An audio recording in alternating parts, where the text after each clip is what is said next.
Couples who tend to fight about money also tend to avoid the money conversation because there becomes this fear that, like, when we talk about it, we're just going to fight.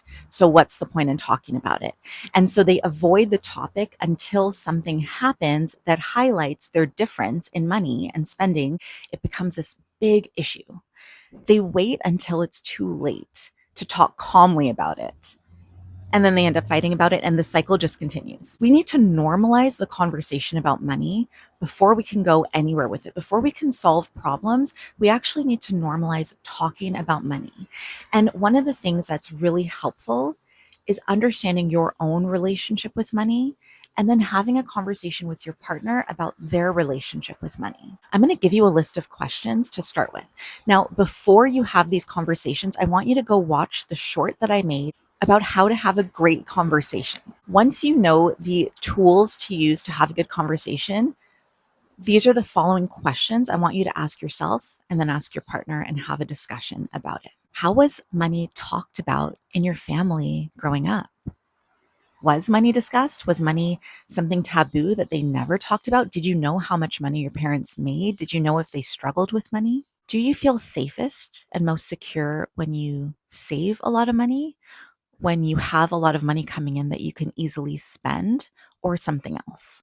What are your big financial goals? Do you want to buy a house, buy a bigger house? Is there a dream car that you want to buy? Are there specific vacations you want to take? Do you want to invest a bunch or save a bunch? What are your big financial goals? What's really important to you? Is travel really important to you?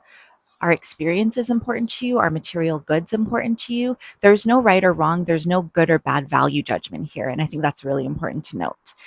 Just because someone likes material things more than, say, experiences, it actually doesn't mean anything about them as a person and their character. It just means this is what helps them feel like they're living their life. How much money do you need coming in to feel comfortable and safe? How much savings do you need to feel comfortable and safe? What investment strategy helps you feel comfortable and safe? What does talking about money do to you? Does it make you feel nervous, anxious, or does it make you feel excited?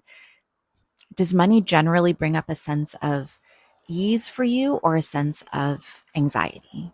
What are your biggest fears when it comes to money? Have you seen people in your life struggle with money? And what did that do to you? What is your belief system about money? Is it always readily available or is it scarce? What would you like your belief system about money to be? These are just a few questions to get you started. I will post longer videos about how to have this conversation